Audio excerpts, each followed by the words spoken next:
बात उस तथाकथित हाईटेक विकास की जो पहली ही बारिश की बौछारें भी नहीं झेल सका। दावा था कि उत्तर प्रदेश की सड़कें अमेरिका जैसी बनेंगी। दावा था कि लखनऊ से कानपुर का सफर महज 45 मिनट में तय होगा। लेकिन हकीकत क्या निकली?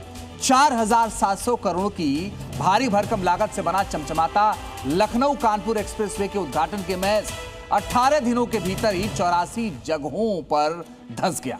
प्रति किलोमीटर 75 करोड़ रुपए खर्च करने के बाद जनता को मिला जान को जोखिम में डालने वाला खतरनाक हाईवे।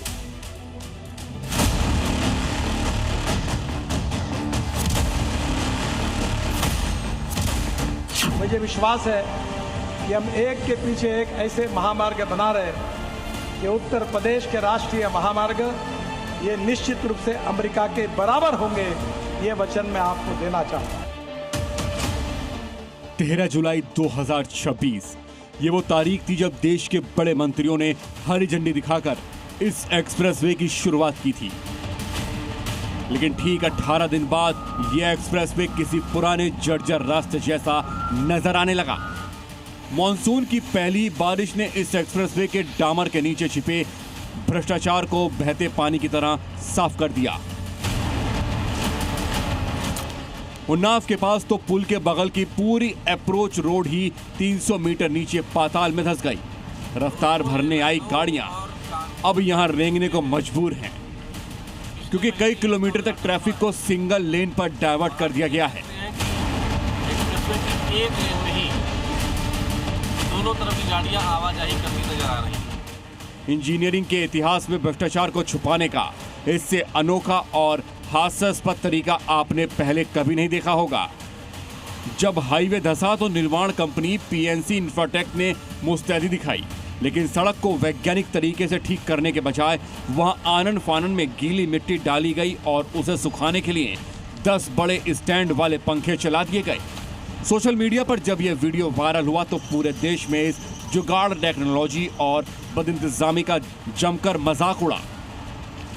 यही वो फर्राटा पंखा है जो जिनको पैच वर्क सुखाने के लिए जिनका प्रयोग किया जा रहा था। इसके साथ साथ यहीं पर बिजली की जो सप्लाई है वो दी गई थी और जो पैच वर्क है वो जो है इनके सुखाने के लिए इन्हीं फर्राटे पंखों का इस्तेमाल किया जा रहा था।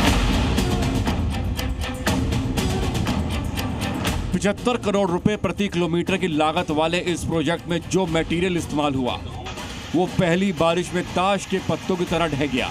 अब जब पानी सिर से ऊपर निकल चुका है तो national highway authority of India ने इस पर बेहद सख्त एक्शन लिया है। इस पूरे रूट पर टोल टैक्स की वसूली को तत्काल प्रभाव से रोक दिया गया है। यानी जब तक सड़क पूरी तरीके से ठीक नहीं होती जनता से कोई टोल नहीं लिया जाएगा। इस भारी लापरवाही के बाद एनएचएआई ने कड़ा हंटर चलाया है। निर्माण कंपनी पीएनसी इंफ्राटेक लिमिटेड को आधिकारिक तौर पर नॉन परफॉर्मर घोषित कर ब्लैकलिस्ट कर दिया गया है। अब यह कंपनी भविष्य में किसी नए सरकारी टेंडर में हिस्सा नहीं ले पाएगी। सिर्फ यही नहीं, लापरवाही बरतने वाले 3 बड़े इंजीनियर्स को नौकरी से बर्खास्त कर दिया गया है। इस महाघोटाले की गहराई से तकनीकी जांच करने के लिए आईआईटी खड़गपुर के प्रोफेसर केएस रेड्डी के नेतृत्व में एक विशेष टीम बनाई गई है जो ये पता लगाएगी कि इतने महंगे प्रोजेक्ट की नींव में आखिर कहां और कितनी बड़ी चूक हुई। कागजों पर एक्सप्रेसवे शानदार दिखते हैं, भाषणों में सड़कें अमेरिका जैसी हो जाती हैं, लेकिन जमीन की हकीकत ये 84 गड्ढे बयां कर रही हैं।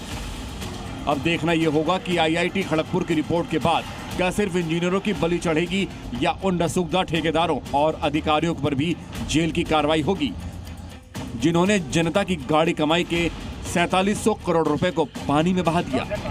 जी मीडिया के लिए उन्नाव से ज्ञानेंद्र प्रताप की रिपोर्ट।